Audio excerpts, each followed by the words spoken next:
I'm Todd, and this is Squashing JavaScript Bugs. It's where everybody wants to be, right? How many of you hate JavaScript? Secretly, way down, but you just have to use it.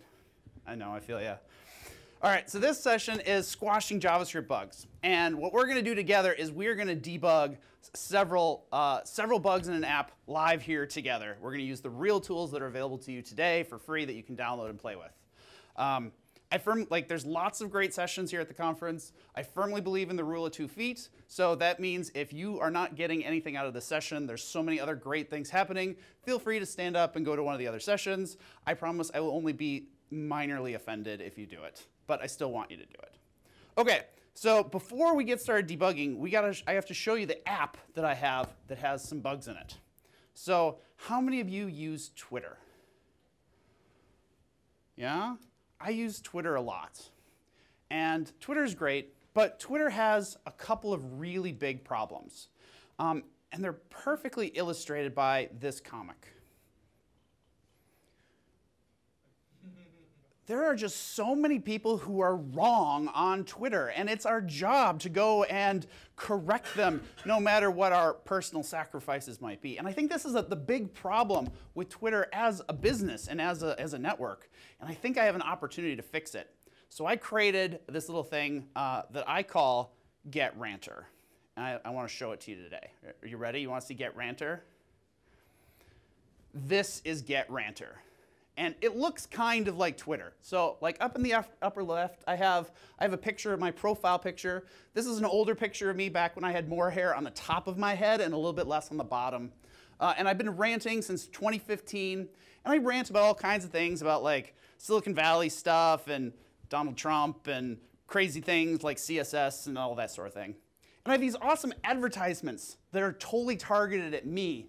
I'm going to make so much money. Like, based on where I go on the internet, like it targets all these things that I want, like bacon and Hasselhoff and bears and Crocodile Dundee, and it's so spot on. But Get Ranter leaves off the most irritating part of Twitter: other people. Because with Get Ranter, it's all about you. Only you can rant on your profile. Only you can see your rants on your profile. And no Get Ranter user can interact with any other Get Ranter user. So it's brilliant. You can scream into the void, and there will be no consequence for your actions. And I think there'd be so much on Twitter that would be better for that. So obviously, Get Ranter, we're still kind of a stealthy startup, so like, don't go telling everybody about it. But if you ever want to like play with it and like get an idea of what kind of things are in Get Ranter, you can pick it up on GitHub here. I'll put these online later. All right, so clearly this is going to be Silicon Valley's new hotness. Like next year, this is going to be everywhere. If any of you are VCs, I'll take term sheets at the door on the end. This thing is going to blow up. But the big problem here is that Get Ranter was written with JavaScript. And so JavaScript is going to have some bugs in it. And so that's what we're going to do today. We're going to collaboratively go through a couple of bugs that different people have reported to me on using Get Ranter and work through them together. To do that, we're going to need some help from another little thing that I work on called Track.js, which is a JavaScript error monitoring service. It helps me know when my end users run into bugs. Through Track.js, which I've been doing for 4 years, I've helped fix 50 billion bugs for all kinds of big companies all over the world. That's enough about that. Moving on to the actual interesting part, here's our first bug. Now this is a bug that my QA team has reported to me. So a user using Get Ranter, they couldn't delete one of their rants out of the timeline. And so I have a delete button, but there's no, like, apparently it's not working. So here's a big scary bug. Let's squash it together. So here we have Get Ranter. This is my user account. Now, I'm a dev. Like, I write this, and so my dev account, like your dev accounts on your system, is probably full of all kinds of weird, unusual data. Like, you've been doing one-off testing, you have sample data, you've been messing with your stuff, and so it's not really representative of a real user. So one of the best recommendations I can offer for debugging JavaScript or any other app is to have a way to impersonate real users with real user data. It gets you a better picture of how a real user account is structured. So I'm going to impersonate one of my real users. I'm going to switch that out here. And so now I'm going to impersonate a real GetRanter user. And so now I can try and debug this issue using a much more targeted and representative sample. And as an aside here, you can really tell that my advertisement targeting is going to make me a fortune. Like, how spot on are these ads? This is going to be ridiculous. Anyway, that aside, let's try and recreate our bug that our QA team identified for us. So our QA team said that a user couldn't delete something out of their timeline. So let's say Donald here wants to delete this rant here where he called into question the ethics of a federal judge. Maybe he decided he didn't want that on the internet anymore. And so he goes to delete that rant, and it doesn't work. The page reloads, but nothing is actually happening. So let's start digging in to figure out what's going wrong. If I open up, so I'm running Chrome here, just the latest Chrome web browser. If I open up my developer tools from Chrome, excuse me, and try and execute this process here where I delete something, even Chrome developer tools doesn't tell me anything. It's like the whole page just kind of flashes and reloads and goes away. And so the first thing I need to do is figure out what is even going on. So I'm going to configure Chrome DevTools to persist the log, or preserve the log. What this is going to allow it to do is it's going to be able to tell me the things that have happened on previous sessions. Even though the page is clearing, I can maintain that the log is going to exist after that. So if I try this again, and I delete this statement, notice that the actual flow that's happening is my application initializes by printing out this console message, I feel a rant coming on. And then we trigger an error, or an error occurs. This cannot read property destroy of undefined. And immediately after that, we navigate to a new page. And so it's that navigation event that's causing our page to flash. So how do we identify that? Well, so rather than looking at the error, we can trace the user interaction to try and understand what is the bits of JavaScript that might be running that respond to those user interactions. And so I'm going to use the Elements panel here of Chrome DevTools, which allows us to explore the HTML markup of a page. I imagine many of you have used this. It's very useful when you're styling a page, you're trying to put together elements. But it also has some really powerful tools for identifying JavaScript. So I'm going to grab the little selector tool. And what this lets me do is it lets me mouse over all these different elements and identify them in the markup. And I want to look for the button. Here's our button. You can see on the left we have the button. It's a class. It's got some stuff on it. You've probably seen this screen as you've done CSS work. One of the things that a lot of people have not seen, though, is that there's this Event Listener tab. And what Event Listeners lets us do is it lets us see all of the bits of JavaScript that care about this bit of markup. Tell me all of the bits of JavaScript that are listening for events here. And there's a ton of JavaScript listening for events. Look, there's a JavaScript looking for blur, click, error, pop state, submit, unhandled rejection.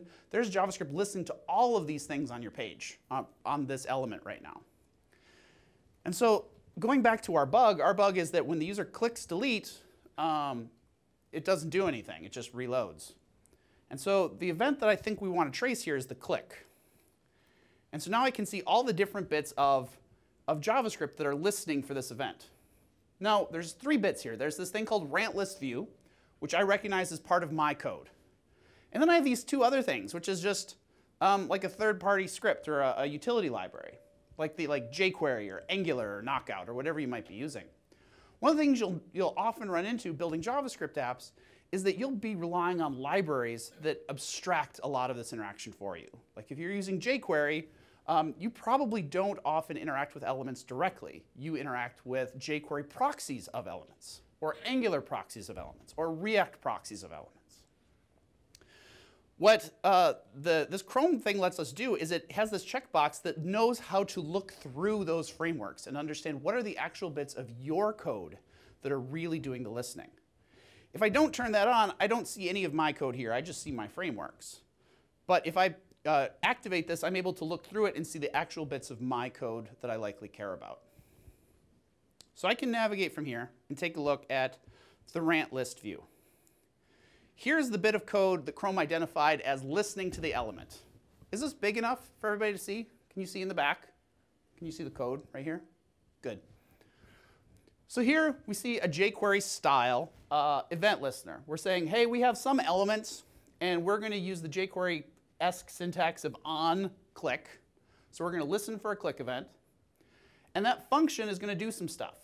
This is what's called an event delegation pattern, where you might listen to an event at a higher level element than what you actually care about, and then you filter events to see whether or not it matches. So in this case, we're saying, hey, tell me when anything gets clicked on, and if the thing that got clicked on, event.target, if it looks like JS delete in the CSS class or style syntax, then we want to delete this rant, presumably. But if we go back and take a look at the elements in question, back on our events panel, here we see that it does indeed have the class JSDelete. But where is this button in the context of the overall page? This is a button inside of a form. What happens when you click on a button inside of a form if you didn't have any JavaScript? It submits, right? The button is treated as a submit. The form submits. The form doesn't have any decoration, so the default would be to just do a get back on the current page, and it would reload. So even though we have JavaScript trying to grab a hold of this element, we haven't stopped the browser's native behavior from continuing. So what we need to do is we need to tell the browser to not do its native behavior before we finish our interception. So here I'm going to just edit this file. If you're not like, that might have been magic. I can just open this Chrome thing and just edit it. Check it out. Just event.prevent default is what I want to do. And event.prevent default allows us to stop the browser from doing that default piece of behavior. But I just edited this file just straight up in line. Well, what this allows us to do is a tool in Chrome called Workspaces. Workspaces allows me to add the JavaScript source code that I'm hosting here on my machine and connect it to how it's presented through a web server. And so I have the actual source code of getRanter here locally. And so by linking these two things up, I'm able to make these modifications. I'm not going to walk through that right now, but the term is Chrome Workspaces, and there's really detailed documentation on how to connect those. So I've added event.prevent default. And so that should stop that reload part of our bug. So with that in place, let's reload the page and see if we can still, what the state of our bug is now.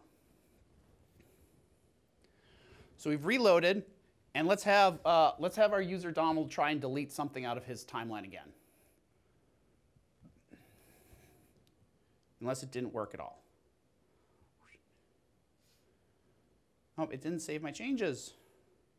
Map to file system resource. Prevent default. Good. All right. So now when we try and delete something out of our timeline here, notice we still have the error. We haven't actually fixed the root error. But what we have fixed is that it is no longer reloading the page. And so now I'm able to actually see the error without having to do this pesky preserve log and see what's happening in previous sessions. So if I turn that back off, I'm now getting this error. All right, so let's now try to address this. So here is an error that Chrome has detected that we have this globally unhandled error, and it's spat it into the console. And the error is cannot read property destroy of undefined. And so if we break that down, what that means is that we have some object where we think that there is a property destroy on that object. And we think that object is a thing. We think it's some real thing that we can interact with, but in reality it's undefined.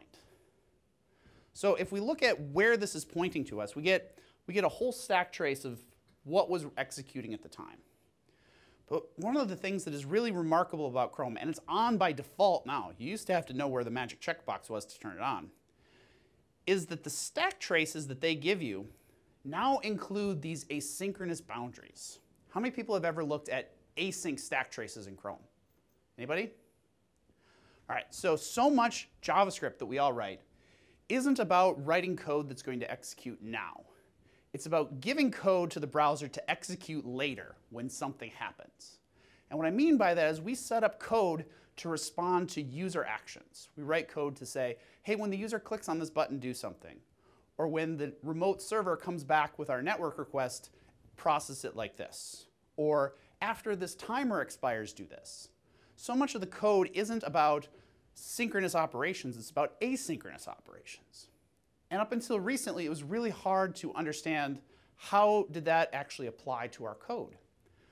Because a normal stack trace in JavaScript would have told us that, hey, something blew up on rant list Vue.js line 34, and that's all we really know. We have some other goo code, some stuff from our third-party wrappers, but nothing else. We don't really know any context about how did we get to rant list Vue.js line 34. How do I trace that back to the entry point of my application? And what the async stack traces let us do is trace those asynchronous boundaries back. It tells us that we landed on rant list Vue.js line 34 through a call to set timeout. And set timeout was called from line 33, which was called from line 22. And so it's able to trace it farther back into the code to understand its entry points. If we interact with this and go back to rant list Vue.js line 22, we see here is that same call that we manipulated earlier, this call to onDelete. So if we take a look at the actual line of the error, we fall into that function onDelete that was getting called. And in onDelete, we call a set timeout. Presumably, there's some reason that that exists. And then we do two things. We do this.model.destroy and this.remove. Now, what those do isn't necessarily important, but for whatever reason, we're trying to call destroy on something that ends up being undefined. So we think we have this object called model, but in reality, it's not there. Some of you might have already spotted what this error is, because it is the most common error in JavaScript land. And this is a misunderstanding of what the value of this is going to be. We've lost our context. When we've passed this function into set timeout, we think the value of this is whatever this rant list view object is that we're working with. But in reality, we've passed this function to the browser to execute later. And when later arrives, it doesn't know what this should be anymore. And so this ends up being something else. We can attach a breakpoint to actually understand what the value of this would be. Here's another new thing that landed in the latest Chrome. Check this out. You've probably seen that you can add breakpoints to code and all that sort of stuff, just like any other IDE. But now it can evaluate each expression independently, and you can put breakpoints within a given line. How awesome is that? I can put a breakpoint only when we try and identify destroy, and not when we try and identify this .model. That's pretty cool. Anyway, so we're going to put that breakpoint in place, and let's try and execute our process here again.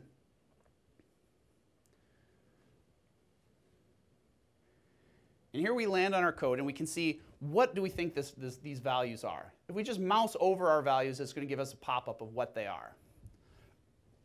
This is window. And window probably doesn't have a thing on it called model. So when we're trying to call destroy, we're trying to call destroy on an object that ends up being undefined. So there's a bunch of different ways we could fix this.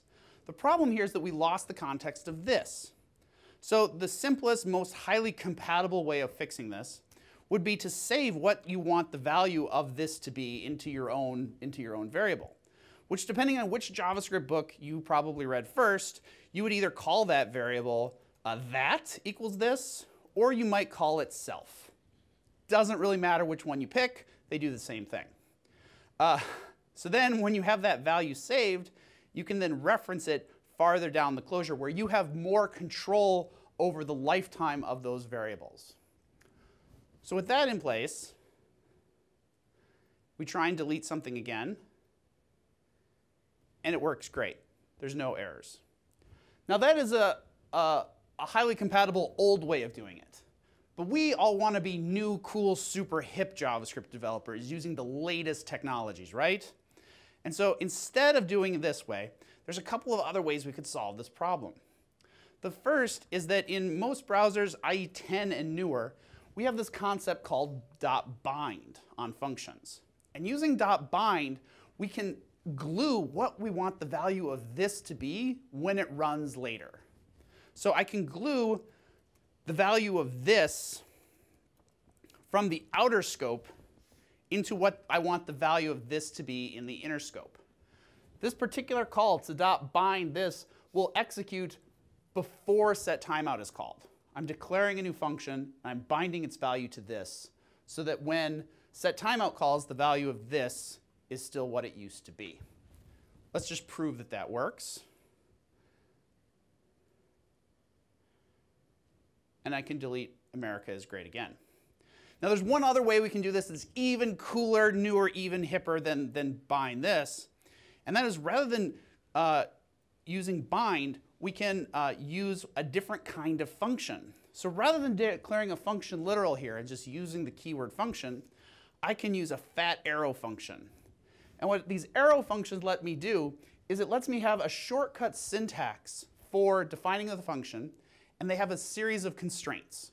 The first constraint is that the value of this is automatically and irrevocably bound to the value of this of the outer scope. You cannot manipulate the value of this. But it's probably what you want it to be anyway. The second constraint is that it doesn't have an arguments property, which is one of the fancy questions in the JavaScript quiz that we have up at our booth. So with this in place, which would only work in Edge, I think, and Chrome's, we can do setTimeout with a fat arrow function, and we can still delete these things all day long, so long as we run it in a new, cool, modern browser. OK, so with this in place, I believe we have fixed our first bug. Donald can come in here, and he can delete statements out of his timeline all day long, and they are gone forever. Bam! We squashed this bug. This was a logical bug, and it had two steps in it. First, we were using JavaScript to take over a normal or a default piece of behavior from the browser, that of clicking a button inside of a form. And we were trying to intercept that behavior and do something else with it. But we weren't actually stopping the browser from doing its native behavior. The second thing is the most common JavaScript bug that you shouldn't feel bad when you make, because I make it all the time too, is that we lost what our functional context is. We misunderstand what the value of this would be at runtime. And we looked at keystone users, which is something I highly recommend you build into your designs. Looking at the DOM inspector as a way to trace code based on what elements the users are interacting with, and playing with async call stacks. So here's our second bug. And our second bug came in from a user. And a user had this problem where I have this cool feature in GetRanter where a user can come in and they can type in a long rant. They can really get up all angry about whatever's happening in their life, and they can type a lot of text. And then if they're not quite ready, they want to wordsmith a little bit more, they can come back to GetRanter later, and I'll remember what they had written in like a draft phase. But the problem is here that the rant text still gets remembered as a draft, even if they delete it, which led to some embarrassing situations, I imagine. So let's see if we can recreate and squash this bug. So here, let's continue using our keystone user, and let's type something that we're going to try and delete. Let's try and get into the head of our users and type something that is obviously untrue and scandalous. Something like NDC Sydney is the worst conference ever. Fake news, CNN sucks. And then let's say, you know what, that's probably not true. Let's delete that and pretend it never happened. But when Donald comes back later and reloads the page, there it is again. It's still remembered in that draft phase and pops right back up again. So in order to figure out what's going on here, let's use the same kind of techniques that we used for the last one. We're going to use the element inspector and look at that text area to see what are the bits of JavaScript that care about that, so we can trace the interaction that way. So if we look at this text area, and we look at the event listeners that are listening to it, we see a blur, a click, an error, a key up, a pop state, submit, an unhandled rejection. Based on what this bug is based on interaction with text. I think the most likely candidate here is that we want to take a look at key up, which would be bits of JavaScript that are reacting every time the user hits a key. And so we have one bit of code that I recognize here, this add rant view.js. And so if we go into that, we can see what is our code here that is actually running. Can't zoom in any farther. So here we have a function called onChange. And onChange is taking an event, so the event of a key up, and when that key up comes in, we're trying to create a text variable, which is probably trying to pull the value off of that form field. Now JavaScript and browsers can really suck sometimes. Sometimes things that we expect to be there, like an event.target, aren't always there. Sometimes a browser might not reveal that. And so here we have a bit of shortcut JavaScript code that you might have interacted with or used at some point, where I'm saying, hey, I want to get something off of event.target. But if event.target isn't there, I don't want to blow up with an error like unable to read value on property value on undefined. I want to guarantee that event.target is a thing. So event.target is a thing, or I want to create an empty object so that I can pull a value off of it without necessarily having the whole thing blow up. So if text then is a thing, if I have some piece of valid text, I don't have undefined or null or some other garbage, then I want to put it in local storage. Local storage is one of a handful of ways we have in the browser to persist data in the browser itself without sending it to a server. You can interact with those values that you might have put in local storage through the Application tab of Chrome DevTools. The Application tab lists all of these different ways you can store data: local storage, session storage, IndexedDB, Web SQL, and cookies, and you can interact with it. So here in my local storage, I see that I have this particular value, this heinous rant that we have in our draft state, in this key next rant. And I can see NDC is the worst conference ever, and I could go in here and I could manipulate that if I so chose. So let's play with this a little bit. Let's see this in action. So I'm going to add a breakpoint here on line 13. And as I interact with this, it's going to go in here. And so we'll drop in here and we'll say, hey, we have event and we have event.target. Event.target is a truthy value, and it's a thing. And so we're able to pull value off of it. And so as we step through, the value of text will be that value. And it passes that condition, and we get set in local storage. But so what's going to happen here if we clear out the value of that text area? If we clear out the value of that text area, what will text be? It's going to be an empty string, right? We're going to, if we zero this out, I got to do this without actually triggering a key up. Which I never can.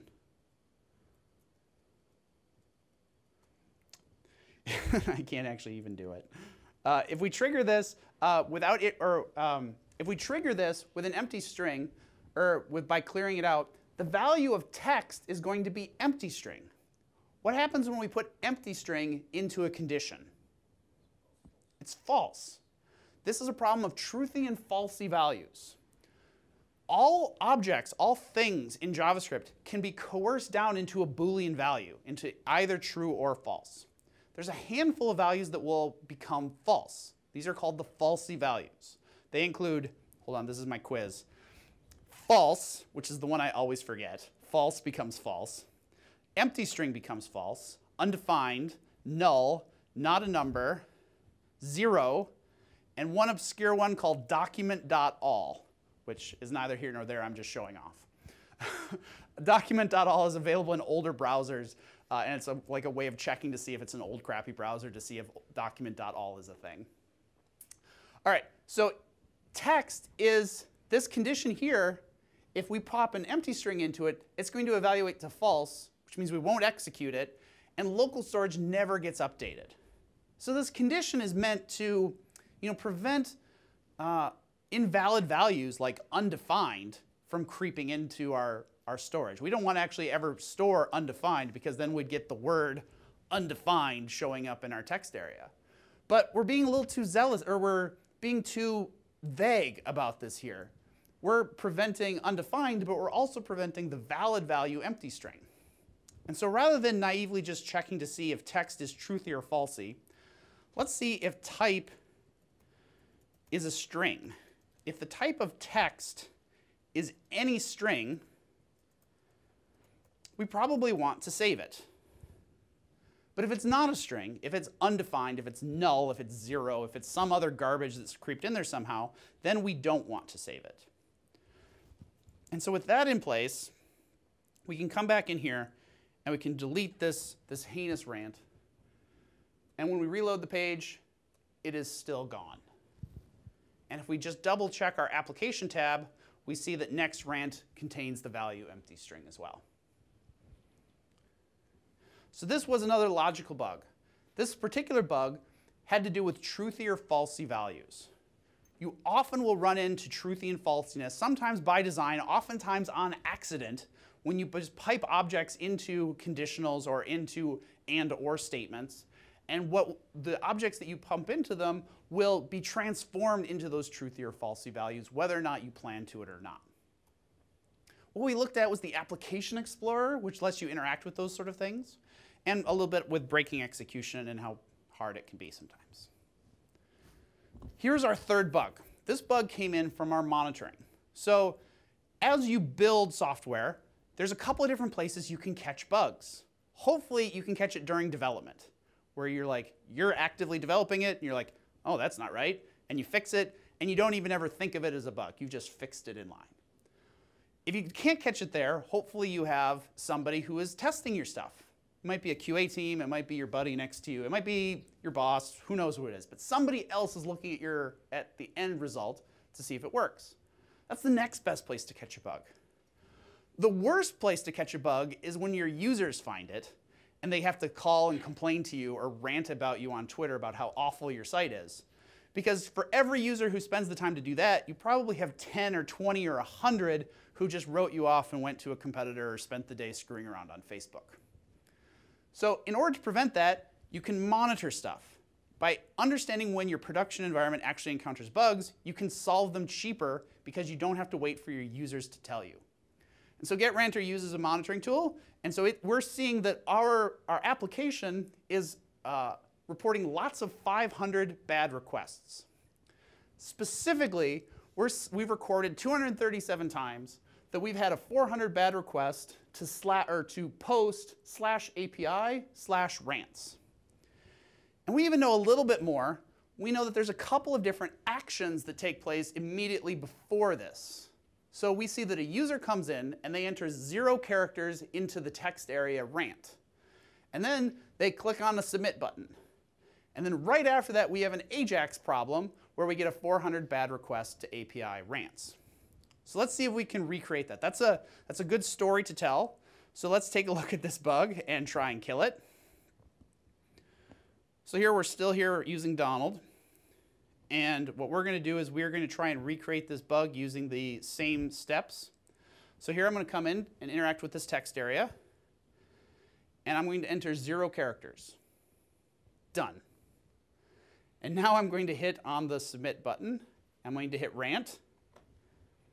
And what Chrome has told me is that we had a post to /API/rants, and it came back with a HTTP code of 400.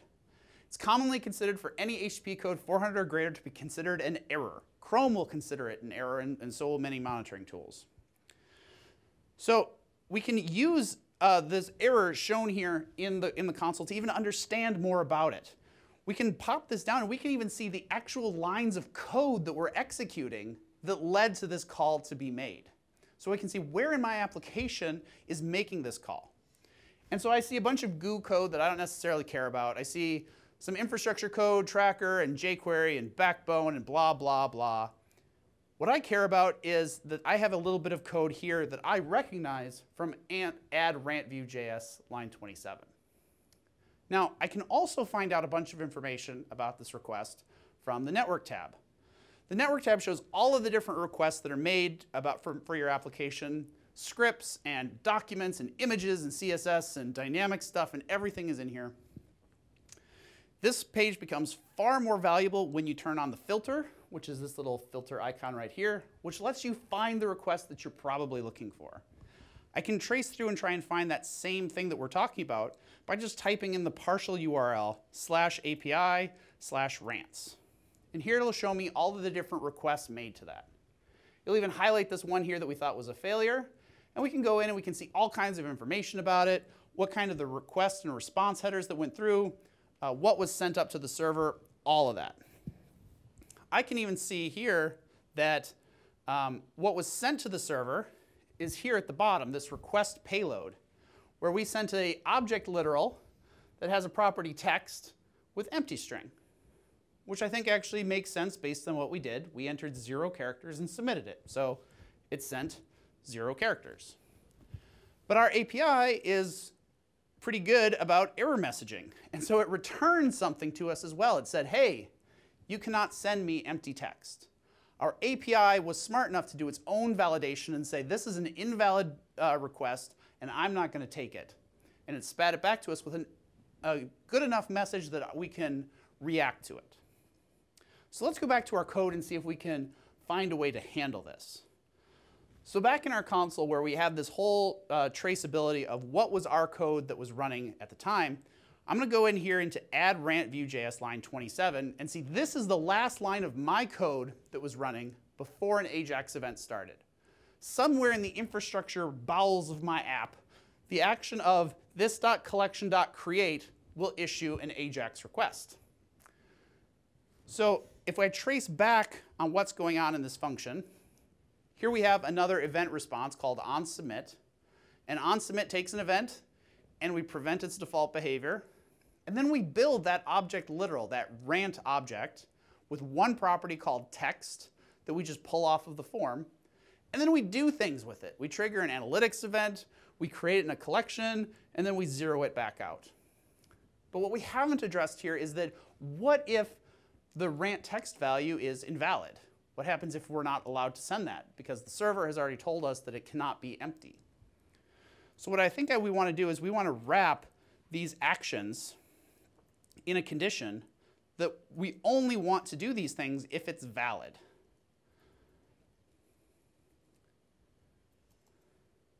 How do we know it's valid? Well, we need to know that rant.text is not empty. So first, we probably want to know that it's a truthy value, any truthy value, but we also want to know it's a string because we shouldn't probably send up numbers or undefined types or that sort of thing either. So I want to know that rant.text is a thing, it is a truthy value, and the type of rant.text is a string. I think if both of those things are true, we are okay to send this value up. So if we save this and try and send again,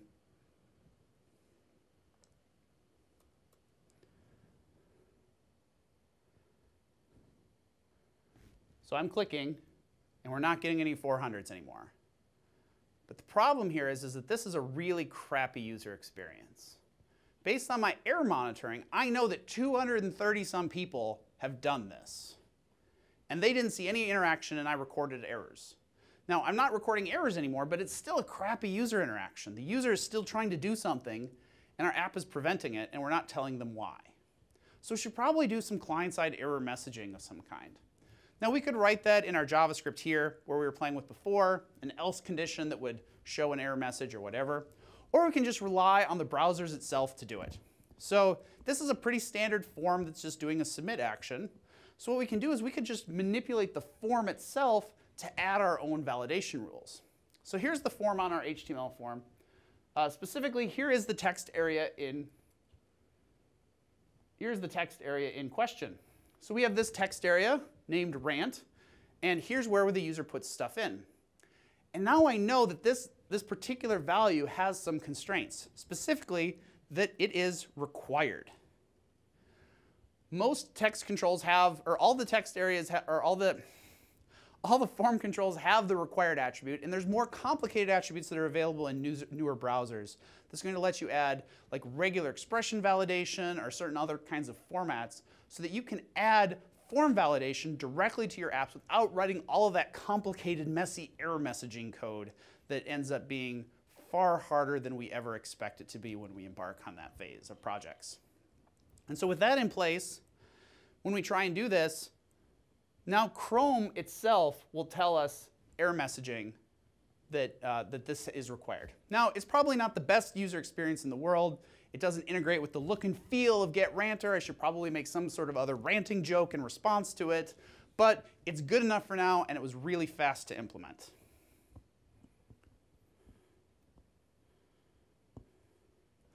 So here was a data bug, which is very common in most web applications. Sooner or later, you are going to be gathering data from a server or pushing data to a server, and you're going to need to do data validation.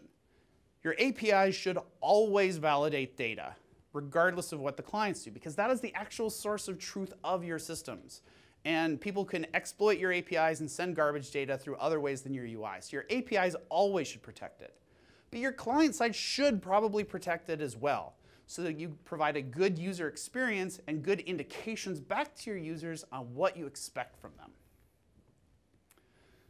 As part of this, we looked at the network inspector, we looked at response previews, and we played more with the JavaScript debugger. This is my favorite one. Here is a bug that our developers have found. Now, our developers spend all day, every day in GetRanter. They're playing with it, they're developing on it, they're ranting their own things in it. And what they found is, after they've been using GetRanter for a couple hours, the fans on their laptops just start screaming. And they can't, like, the browser tabs start crashing. And then they look at the memory utilization of their PC, and like that Chrome tab is taking up 16 gigs of memory to render their rant timelines. And so that sounds a lot like a memory bug, a memory leak. And so let's see if we can diagnose whether there's some memory leaks in GetRanter. Let's see if we can crush this bug. So here in GetRanter, here in Chrome, there's a couple of different tools that have been evolving a lot recently to understand where is our application using memory. How many of you thought, hey, this is JavaScript in the web, I don't have to worry about memory management? That's stupid. Yeah, I thought that too. And then I wrote JavaScript apps that had tons of memory leaks in it because I didn't think I had to deal with any of it. You do. It's a big deal. So much of the web, like how many of you have been to a website that you are now reasonably confident has some crazy memory leaks in it? Yeah. So here's some ways that we can figure it out. The first tool that I like to use is now here under the memory tab. It used to be called something else. I don't remember what it used to be called, but it was very cryptic. I think it was like profiling or something like that, which didn't give you any good name about what it actually did. So I'm very happy that now they call it memory. And so in here, what this lets us do is it lets us take different snapshots about what's going on in our application. What we specifically want to do is this last option here, this record allocation timeline. This even tells you exactly what it's for. Use this profile type to isolate memory leaks. What this is going to do is it's going to tell us whether or not our app has a memory leak. It's not so good at telling us where the memory leak is. But so let's run it and see what we get here. Oop. So I'm just going to hit record, and I'm going to let this run for a little while so it starts recording what is the action happening in the background of my application. And what this looks like is we have a timeline of activity happening. You see the current time moving across as this gray bar, and occasionally you see a pop-up of another bar shoot up. Now that bar is our application requesting memory from the operating system. It's saying, hey, I need some new memory. In fact, it's asking for about 100K of memory every 10 seconds or so. Now, the other thing you'll see is that the bar drops from being entirely blue to maybe half blue. What that means is that the gray part has been returned to the operating system. We said, all right, we're done with this memory, garbage collector, you can grab it and destroy it. But if it's still blue, that means we're still holding on to the memory. We still have something in our app that's pointing to it, and so the garbage collector can't do it.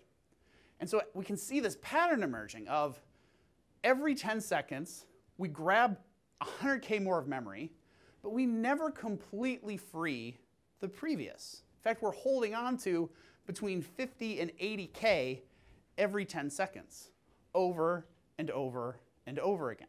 And that will eventually start adding up to real amounts of memory and cause all kinds of problems. If we stop this allocation, we can see a whole bunch of information about what it actually captured that doesn't mean anything at all to me. If you understand very low-level stuff about the JavaScript garbage collector, you can go in here and you can say, here's the actual closures and arrays and stuff that was amassing these bits of memory. But it's very hard to navigate through this and understand what these objects actually are so that you understand how to fix this. Fortunately, there's another option we have. What this kind of memory profile tells us is that there is a memory leak. We're continuing to allocate memory, but it's not so good at telling us where it is. So to understand where it is, we can use a different tool here under Performance. Now what Performance lets us do is it lets us profile different kinds of things over time, like memory utilization. What are the actual bits of our code that are allocating memory? And so I'm going to run this here as well. And I'm going to see if I can identify that same pattern that we were seeing in our memory allocation. What we were seeing before is that about every 10 seconds, we would see something happen that would grab a bunch of memory, and then it would let go of some of it, but it would never really let go of all of it. And so I want to let this run for at least like 30, 35 seconds so that we get a good representative sample of the same kind of data. So hopefully I can talk for another few seconds until that hits about 35, and then I'm going to stop it. OK. So I'm going to pop this out and show this full screen, because there is a lot of data here.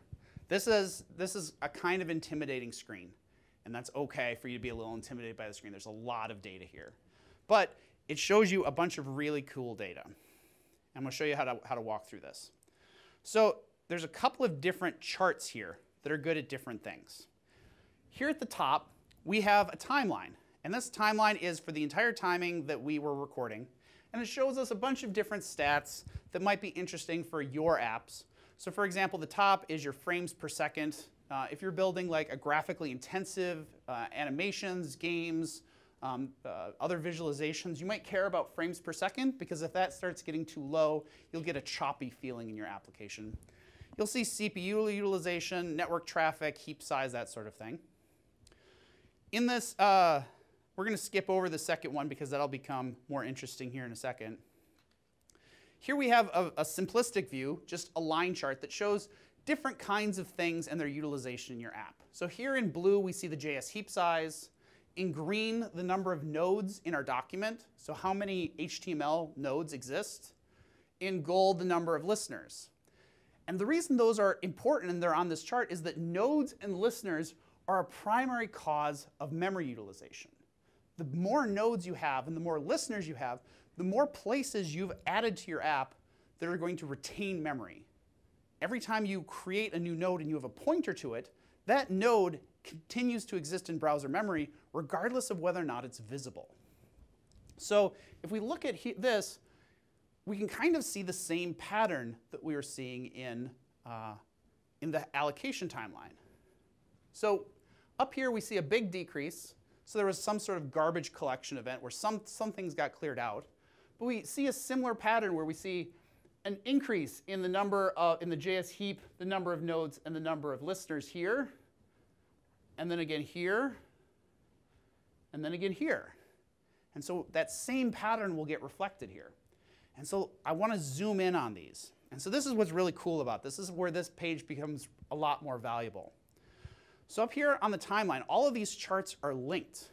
And so as I start zooming in on one of these things, everything else gets bigger and I can focus more on what's actually happening here. Now, many years ago, I used to play a lot of video games, particularly a lot of first-person shooter video games. Did anybody else do that? Spent ridiculously too much time doing that. But one of the most common things in those kind of video games were the controls, specifically the WASD keys on the keyboard for like moving around. And this uses the same controls, which makes it super fun. So as we start wanting to like explore this, I can use W to zoom in and S to zoom out. And I can strafe left and I can strafe right and I can just make a big game of it and it's a lot more fun. And so what I want to do is I want to start zooming in on this big increase to see if I can understand more about what's happening. And so as I keep zooming in, what we'll start seeing is that line chart isn't one increase, it's lots and lots of little increases happening in rapid order. And the other thing you might notice is that that middle chart that we skipped over, that looked boring and it didn't have anything in it, now that we start zooming in, this has actual information about what was the JavaScript that was actually executing during this particular time. And look at the scale that we're at. We're like really zoomed in. We're at 2 millisecond timings right here.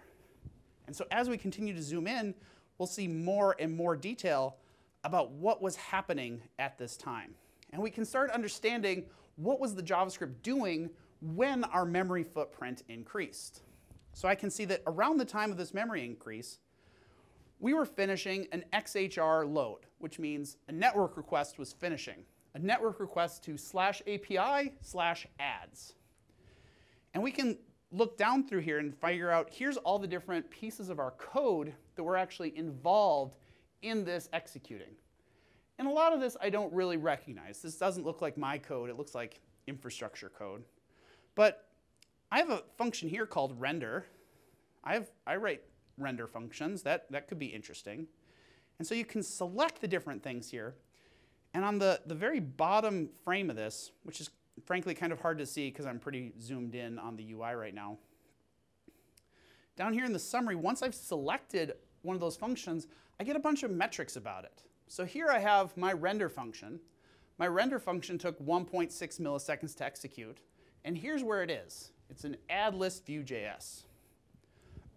I think this is related to the increase. This is one piece of my code that was executing at the time of a memory increase. So I think that's a strong indication that this is one of the sources of my memory leaks. So we can pop in and use this as a good starting place of I have a strong piece of evidence that in this bit of code there is a memory leak. So let's kind of walk through it. So up on line 33, I see an interval getting started. An interval that executes every 10 seconds. Evidence 1, we have something repeating every 10 seconds. Every 10 seconds, we do this call to collection.fetch, and somewhere along the lines, our render function gets executed as part of that. Now this render function is doing a few things. It looks like we have an HTML element because we're calling .innerHTML on it. And .innerHTML is just zeroing it out, saying, hey, whatever was in your HTML before, it's empty string now, let's move on. And then we loop over something and render some new stuff. So we call this other function called renderAdd, and renderAdd creates a thing that does something and then sticks it into the HTML. So we call element.prepend, which is a way that you can add new markup to an HTML element. So let's add a breakpoint here and see if we can actually walk through some of this and understand what's happening. So within the next 10 seconds, if our theory is right, we should break. And we can see, all right, what is this.l? If we look at this.l.innerHTML now, here's what's in it right now. So we have div class, add link, whos.com/goldbathroom/images/add-gold-bathroom. Sounds like one of our ads for Mr. Donald Trump. So if we keep stepping through here, so it looks like we're taking our advertisement container and we're zeroing it out. So then we'll go through here and we'll do something. We'll render a bunch of new ads. And as we step through this, we're going to render a new ad. So if we just take a look at executing that. Oh, that didn't do any good. We'll render a new ad, and then we're going to take that advertisement, presumably, that we created as a view, and we're going to stick it in this thing called children. What's in children now is an array with 243 things in it. There's 243 advertisement views in here that as we look through, we can see each one of them has a whole bit of advertising markup and an image linked to each of them. And I'm holding on to all of these because I have a pointer to all of them here in this children array. So even though my application here only shows, oh, I got to stop my breakpoint here. Even though my application here only shows 3 advertisements, I'm holding on to memory for hundreds of advertisements because I'm not getting rid of my old pointers. Even though I've removed them from the DOM, I still have a pointer to it. And so this browser right now has like 200 pictures of topless Putin wandering around in it, just waiting for you to click on it. And it's so sad that nobody will ever click on it because they're not visible anymore. And so we need to stop that. Like here we have this leak of we're creating new ads every 10 seconds and we're never getting rid of the old ones. And so right here on line 39, where we are zeroing out the old HTML, we could probably zero out the old children too. We probably don't need to retain them anymore. So right here after it, the children object is just an array. And so what do you think is the best way to like release all of the things in an array? A common way to do it would just be to say, hey, this.children is an empty array. But that's not the coolest way to do it. The coolest way to do it, so I imagine many of you know that you can figure out what the length of an array is by calling the property.length. You've built a for loop. You say, hey, I'm going to loop over this array for all of the things in it and get the length. What you might not know is that length is settable. As in, I can say this.children.length is 0. And it will drop everything in the array. Because why wouldn't you? It's JavaScript. So if we go back here, we see that before I execute this, the length of the array is 258 things. And as we step through here, now the length of the array is 0 things, which is the most efficient way of actually zeroing out an array, even though it's really weird to read that we are setting the length of an array. All right. So with that in place, hopefully we fixed this memory leak. The only way to really tell if you fixed it, though, is to go back into your memory and run another profile. So one of the cool things about this memory profiling tool that we talked about earlier is that these memory profiles are independent of the browser itself. As in, I can take this snapshot and I could save it off and put it in my file system somewhere. If you're building a big app, you could, once an iteration, once a release, once a quarter, whatever, take a memory snapshot of important workflows in your app and save them in your repository so that you have ideas of when are bits of your application, when are they increasing the memory footprint? And you can get a better idea of when do memory leaks actually creep into your application. What I'm going to do right now is I'm just going to run another snapshot and see if we've made it better, which hopefully it starts going. Oh, I'm probably at a breakpoint somewhere. No? There we go. I'm going to start that over. So now we're going to run this again. Now, we didn't change the fundamental structure of our application. Dang it. We didn't change the fundamental structure of our application, so what we should still see is about every 10 seconds, a new memory allocation happens where we render a new set of ads. But hopefully what is going to happen here, which I'm really hoping it happens here, hopefully what happens here is that the amount of memory that we retain subsequently starts dropping considerably. So what we can see here is that we're still retaining some of this blue memory. It's not always going to retain in the exact same patterns. But what we are seeing here is the amount of memory that is actually being kept is considerably lower than how it used to be. We're only retaining about 10K of memory every 10 seconds. So there's probably still a memory leak somewhere in here. And we should probably keep digging into it to find the rest of it. But we've made a lot of progress into how much impact it's going to have.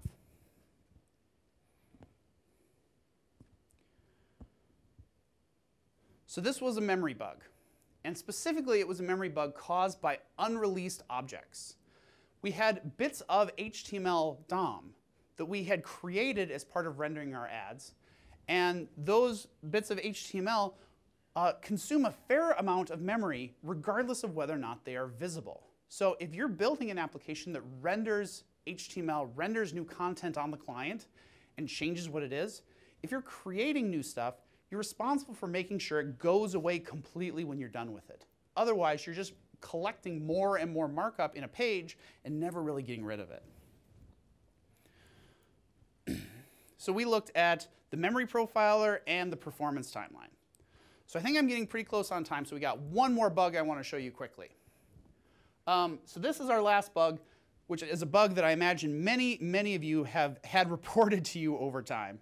And this is a bug that, hey, sometimes my application is slow,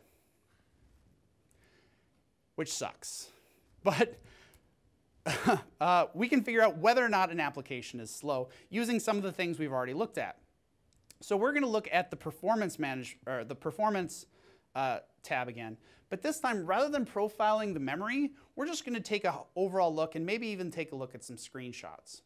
What I want to do here is, rather than profiling the page during its operation, I just want to see what the page does at the beginning of its load time.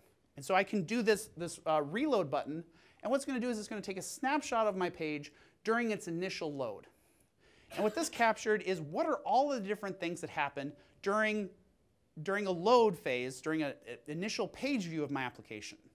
Now this isn't very long. My page loaded in like 2 seconds, which doesn't seem like it's that long. Like, what, my users are complaining about a 2-second page time? Like, what do you want out of me? Like, it's fine. But I'm running on a big fancy laptop on a good network, and a lot of my users are probably going to have crappy networks. So we can simulate some of that by going into the network and saying, you know what, I want to pretend to be a user way out in the middle of nowhere in Australia where I don't have any connectivity at all, or really bad slow 3G connections. And so I can tell Chrome to pretend to be a crappy browser with a bad network connection instead. And so now if I reload this with a network throttle in place, I can see this is how long my page is going to take for real users on certain bad networks, which takes considerably longer. In fact, using some of these tools here, I can see that here's what my users would actually see. Here's what my users actually see during the load time. So at 1 second, they see a blank page. At 2 seconds, they still see a blank page. At 3 seconds, they see a little bit of my Chrome. At 4 seconds, they still haven't seen anything interesting. At 5 seconds, they see the title of my page. At 6 seconds, still nothing more. At 8 seconds, nothing. At 9 seconds, nothing. At 10 seconds, nothing. At 11 seconds, their rant show up. At 12 seconds, we start showing some advertising Chrome, and then this thing ends before we've even shown all of the pictures. So 12 seconds in, and we still haven't loaded images.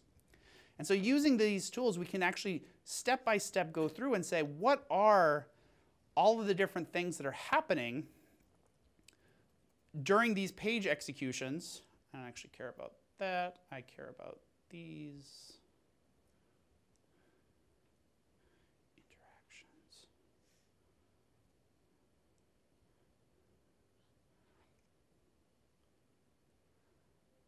Main So what we can do is we can look at this and we can see what are the individual network requests that are taking the longest as part of building up this application. And I don't know where that went. So what this is telling us is that our page on bad networks is taking a really, really long time. And we can look and see all of the different things that are happening that might cause that. And so if we look at what those things are, we can time out all of the different calls that are taking place in order to build the page, and which are the ones that are the big tents in the totem pole here. And so if we look at these individual times, we can say, hey, at the beginning of our page, here's all the different calls being made and how long they're taking. And so we get some real long ones. We have, look at all these different things. We're pulling in a CSS file, and then a whole bunch of individual bits of JavaScript are all coming in. Like, we're not bundling the JavaScript together. We're not minifying it. We're not doing anything to actually reduce that. And so there's a ton of performance improvements we can use. What the performance page can use when you do this is it'll show you the big things in your application that are causing the worst performance lags. And so you can focus on the biggest wins to improve the performance of your page. There's a whole bunch more that we could talk about with that, but unfortunately I'm running out of time. So this was a performance bug. What I want to show you is that all of the stuff that we talked about today is actually available in a full-day workshop form with like 10 more bugs, relying on you to help me like debug them together. You can find this out on a service called Front End Masters, which is like an online training catalog for front-end stuff. There's a ton of other great catalogs out there. Courses. My course is called Debugging or Squashing JavaScript Bugs. We used a little service that I build called Track.js as part of a little bit of this stuff. I talked earlier about monitoring and knowing, it's a less expensive way of finding out when you let bugs creep into production. Track.js tells you all kinds of awesome stuff about how bugs came into your system, what were all the events and the changes that would have led to it. For example, our bug about the 400, Track.js can tell you things like, hey, this happens when the user enters 0 characters and types and pushes a button. That's the sort of information that we can provide. If you want to play with that, that's out at trackjs.com, or we have a lounge upstairs where you can come talk to me and I'll do a full demo for you. And this was Squashing JavaScript Bugs. I hope it was fun. I hope you've learned a few things about Chrome and fixing things and how to approach bugs. And I'd be happy to chat with you more afterwards. Otherwise, enjoy lunch. Thank you.